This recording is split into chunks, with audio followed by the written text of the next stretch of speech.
बिस्मिल्लाहिर्रहमानिर्रहीम जी, अस्सलाम वालेकुम। आज की कुछ अहम खबरें हैं आपके साथ शेयर करनी है।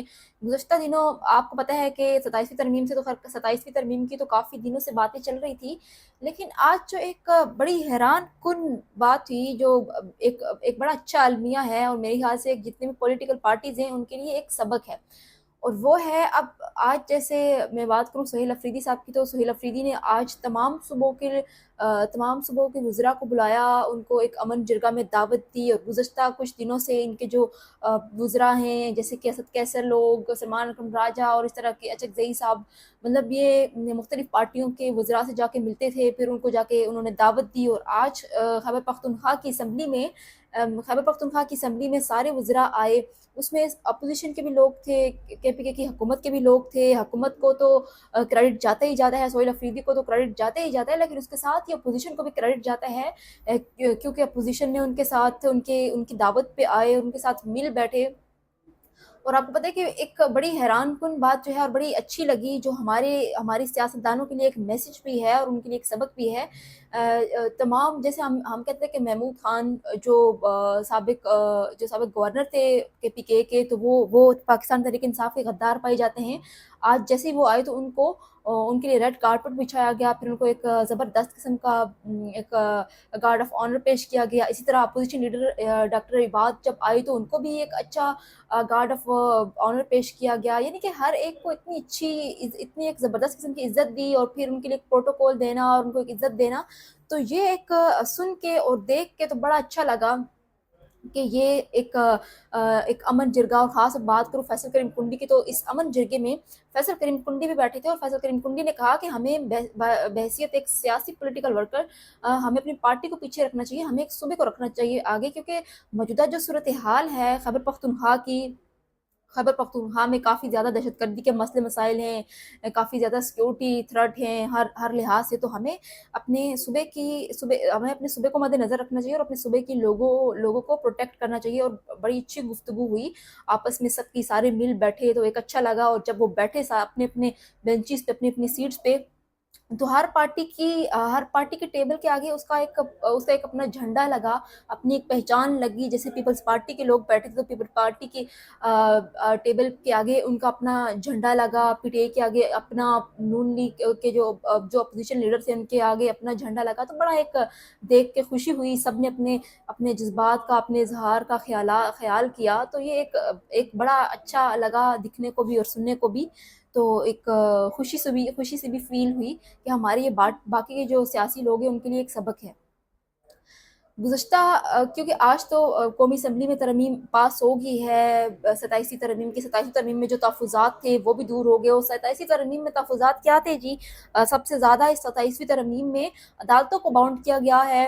अदालतों के अलावा बाउंड करने के अलावा भी हमारे जो फील्ड मार्शल हैं उनको ताहयात एक इस्तिस्ना दी गई। और चलो, फील्ड मार्शल को तो इन्होंने कहा कि जी वो उन्होंने एक जंग जीती, तो वो टाइटल वो अपने नाम ले गए। लेकिन सदर आसिफ अली जरदारी कैसे पतली गली से बाहर निकल गए, ये मुझे समझ नहीं आती। कि एक बंदा जो इंतहा का करप्ट तरीन बंदा है, जो जिसकी एक हुकूमत भी है एक सूबे में, वो उस हुकूमत को भी चला रहा है, और वो कैसे करप्शन नहीं कर सकता? उस बंदे पे इतने ज़्यादा करप्शन के इल्ज़ामात है, वो बंदा इतना ज़्यादा करप्ट है, तो उसने ताउम्र ताहयात इस्तिस्ना लेके अपने आप को तो पतली गली से निकाल दिया। लेकिन अब प्रॉब्लम ये है कि जो बाकी के सदूर थे, जैसे सदर आरिफ अलवी थे, उन पे जो इल्ज़ामात लगाए गए, क्या वो भी हुकूमत उसको माफ़ कर देगी, या सिर्फ ये एक फ़र्द वाहिद जैसे सदर आसिफ अली जरदारी थे इनको ही मिला गया इस्तिस्ना मिलेगी, बाकी तो नहीं मिलेगी ना? बाकी क्या है?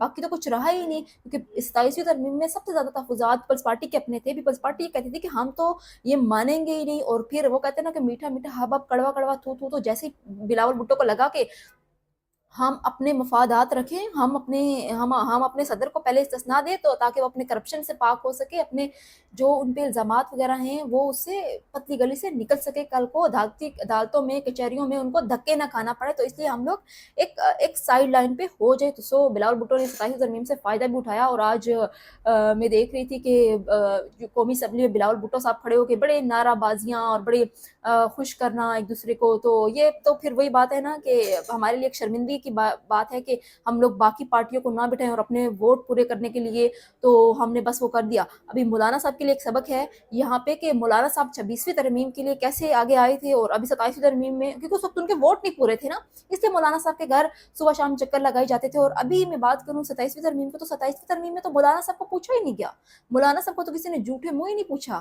اور ابھی مولانا صاحب کیا کریں گے، کیا مولانا صاحب اس کے خلاف کو اسٹینڈ لیں گے، اسٹینڈ کیا لیں گے، لیکن مولانا صاحب کے لیے ایک سبق ہے کہ کیسے پتلی گلی سے نون لیگ اور پیپلز پارٹی نکلنا جانتے ہیں اور اپنے مفادات کے لیے بات کریں گے اور مفادات اپنا رکھنا جانتے ہیں۔ خیر، میں نواز شریف صاحب کی بات کروں تو آج نواز شریف صاحب بھی آئے ہیں، پہلے وہ عرفان صدیقی کے گھر تعزیت کے لیے گئے ہیں اور پھر اب وہ قومی اسمبلی میں آئے ہیں۔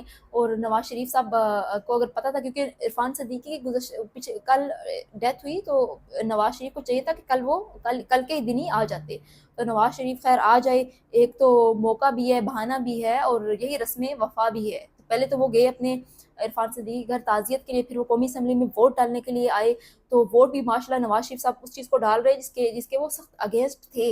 اور مزے کی بات یہ ہے ان شریف برادران میں نہیں کہہ رہی میں کسی ایک پارٹی کی نہیں ہوں، نہ ہی میرا کوئی ایسا خاصا مقصد ہے، لیکن میں ایک بات کر رہی ہوں کہ ترمیم پاس کروا رہے ہیں جی شہباز شریف صاحب، ووٹ دے رہے ہیں نواز شریف صاحب۔ نواز شریف صاحب بعد میں یہ کہیں کہ میرا کوئی قصور نہیں ہے، نہ ہی میرا اس میں میری کوئی اس میں انوالومنٹ ہے، جو کچھ کیا شہباز صاحب نے کیا، اور میں شہباز صاحب سے سخت ناراض ہوں۔ جیسے پیٹرول کی قیمتوں میں اضافہ کیا گیا تو نواز شریف صاحب نے کہا جی میں اس کے سخت خلاف ہوں، یہ شہباز صاحب نے غلط کیا، اور اٹھ کے خود چلے گئے۔ یعنی کہ چھوٹا بھائی ترمیم کرواتا جائے، چھوٹا بھائی سب کچھ ظلم و بربریت کرتا رہے، بڑا بھائی اس کو ڈینائی کر کے چلا جائے اور خود پتلی گلی سے نکل جائے اور خود کو صاف شفاف فرشتہ قرار دے کہ ہم نے تو کچھ کیا نہیں ہے۔ اور بھائی حکومت تو آپ لوگوں کی ہے نا، بھائی تو آپ کا ہی ہے، اپنے بھائی کو نہیں سمجھا سکتے؟